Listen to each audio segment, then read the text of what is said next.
Mrs. Gans was a massive woman. She had thick legs, no ankles, and graying hair atop an enormous head. I was 13, and she was my 9th grade teacher at a progressive school in New York City.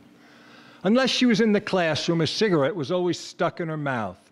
She taught a combination of English and social studies. It was a painfully long class, and I was always bored. I don't remember learning one thing that entire year, but I do remember Ellen Leaf. I had a crush on Ellen Leaf. She had skinny arms and was a year older than me. On this particular day, I was especially bored. Mrs. Gans was writing on the chalkboard with her back to the class. I decided it was the perfect time to send a note to Ellen. Just as I was leaning across the table to get her attention, Mrs. Gans turned around and saw me. She glared at me. She marched up to my desk. She had said many times, "No note writing in my class." I had been caught. She pushed her hands into her thick waist. Her hips seemed to grow bigger. Her chest swelled. Her face turned crimson with rage. She was an intractable mass. Everything about her said, "Don't mess with me." I had messed with her. She yanked the note from my hand. 25 9th graders waited for the explosion they knew would come. Mrs. Gans never disappointed. She stared at me with utter contempt. Her voice boomed across the room. I remember her exact words. "Where were you born? In a barn? You make me sick.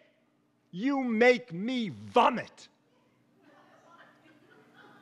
I remember my humiliation as if it were yesterday. Most people, when they are embarrassed, turn red. I was the opposite. I could feel the color leave my face. I was lightheaded. Mrs. Gans bore down on me. "You are repulsive." Now I was even more humiliated because I didn't know what repulsive meant. She tore my note in half, then in half again and again and again, until there must have been 100 tiny pieces. Then she tossed the pieces into the air. They floated to the floor like confetti. Mrs. Gans shoved her hands so deep into her waist they disappeared. She looked like she was going to explode. "Pick it up," she bellowed, "every last piece." I looked around the room. Everyone was staring, including Emily Gans, Mrs. Gans's daughter, who was almost as large as her mother. I thought I saw a smirk on Emily's face. At that moment, I hated her. For a moment, I locked eyes with Ellen Leaf. I suddenly knew what I had to do. I turned back to Mrs. Gans. "No," I said. There was a collective gasp. Mrs. Gans took a step forward. "Get out," she shouted. "Get out of my classroom." I was glad to leave the room. But then I found out Mrs. Gans made Ellen pick up every tiny piece of paper. A few days later, I was going down the stairs from the lunchroom when I saw Emily Gans leaning over the railing trying to get someone's attention. Her butt was in the perfect position. I couldn't resist. Smack! I hit that butt hard. I was right on target. Man, did she yelp. I had gotten even for that smirk. Then she turned around. Oh my God, it wasn't Emily Gans. It was Mrs. Gans, her mother. Her look of disgust was paralyzing. I apologized over and over again. She didn't care. She said I must be completely insane to do this to a teacher, and she was going to send me to the school psychologist. The principal assigned me trash pickup for a month. It was no big deal.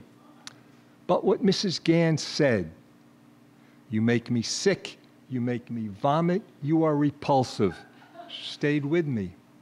At times I couldn't help but wonder if she was right. Maybe I was repulsive. Decades later, my class had its only official reunion. Ironically, it was going to be held at Ellen Leaf's home in New York City. I'd have to fly across country, but I was curious to see how people's lives turned out, especially Ellen's. I wondered what she was going to look like. Turned out she looked terrific. We talked for a while, and it was like we were teenagers in 9th grade, flirting again. I apologized for all those tiny pieces of paper she had to pick up. It took her a moment to remember, and then she laughed. We were interrupted by a not particularly attractive man who said to Ellen they were running out of shrimp. She introduced me to her husband. He told me what he did, but I don't remember. When they left to deal with the shrimp, I looked around the room and I saw that almost the entire class was there. That's when I spotted Emily Gans. She didn't look well. Both legs were in braces. I walked over and I heard her tell a group of classmates that her mother had died from lung cancer many years ago. I found myself alone with Emily, talking about the old days. I couldn't help but share with her the pain her mother had caused me. She listened patiently and quietly said, "You got off easy." She asked me if I could imagine what it would be like having a Mrs. Gans for a mother.